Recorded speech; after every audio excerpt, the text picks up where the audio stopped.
जमाना आइल बा। पहिले घरे आदमी जाए खाए मांगे त मेहरारू दाल भात तरकारी देत रही रोटी सब्जी देत रही लेकिन अब मिले त का अब ओठलाली मशहूर भइल बा। अब आदमी ओठलाली खई है। हाय रे ओठलाली रोक हमू आज ओठलाली लेइए जाइत है। राम राम लाला जी। राम राम भाइयो। ए भाई हमारा तनी ओठलाली दी तो। उठलाली? हाँ का हुई हो उठलाली? भोजन करेला भोजन। भोजन? हाँ भोजन। उठलाली वाला भोजन? ये हाँ। कौन भोजन हो? हे मर्दे पूरा गाना वायरल भइले के घर अथी भोजन के आवश्यकता नहीं खे उठलालिए न सब्जी उब्जी मत बनावो। अच्छा बताई कौन गाना वायरल भइल? एकदम वायरल भइल बा हाँ। कि राजा जाए से पहिले अच्छा खा लो ओठलाली से रोटी बोर के। तो सब्जी अचार के कौन काम बा?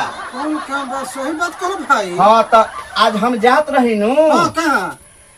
हाँ मैंने काम पर। हाँ काम पता। आज हम जब काम पर जात रही हाँ तो मेहरारू कहल का कहली कि राजा जाए से पहिले खा लो ओठलाली से रोटी बोर के। सब्जी ना बनली हो ना तो हम कहनी कि मुहा में से पोछ के ओठलालिया खा ली हमारे हाँ। रोटिया ऐसे पोछ ली। हाँ। आ तो ना ओठलालिया के मैंने दबा अथी रोटिया कहे से बोर लो। अच्छा आ ओकर के लपेट के चटनी लेखा खा जा। वाह भाई वाह भाई। हाँ माने आदमी के अर्थ गलती नहीं लगावे के माने ओकर हम मुहावा में से उ ना कहलक कि राजा जाए से पहिले खा लो ओठलाली से रोटी बोर के। हाँ तय घरी ओठलालिए से काम चलत हव। सही बात भाई सही बात। ऐसा कबो फील कइले बाड़ो?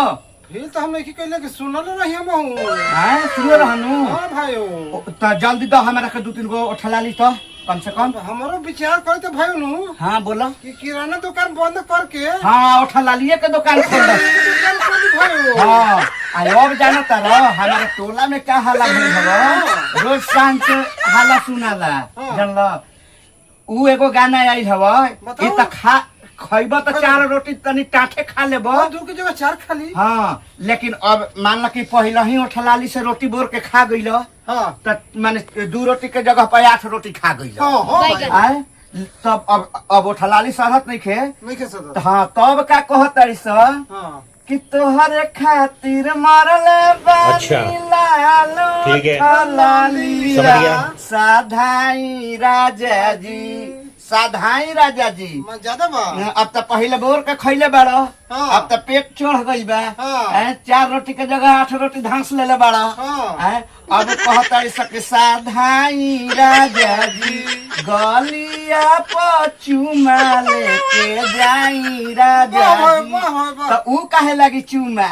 आ तो उ जलजीरा लेखा फायदा करी माने ओठलालिया सदा के जीव तो पहले तो बोर के खैले बाड़ो। हाँ हाँ तो 8 रोटी खैले बाड़ो। हाँ। अब फिर 4 गो के जगह पर 6 गो कैला तो सधल ना उठलाली। ना। तो उ चुमा जवन हो जाला नु उ जलजीरा के काम करला पट जाई एकदम। उठलाली के गुण देखलो हाँ भाइयों। देखला नु। सही बात कहो। हाँ तो हाय रे धन हो उठलाली हाय रे उठलाली। हाँ हमारे दे दा 4 गो 5 गो हम जल्दी हाँ, जाई भाई, ले लो, काहे। ले लो। हाँ 1 2 3 4। आउ दा 2 गो एक आधा दर्जन दे दो। धरो भाई धरो। हाँ यही से घरी ओठलालिए से काम चलता। हाय रे ओठलाली। पैसा भाइयों। हाय पैसा बाद में। अच्छा ठीक है। ठीक बा। बाहर उठलाली के गुण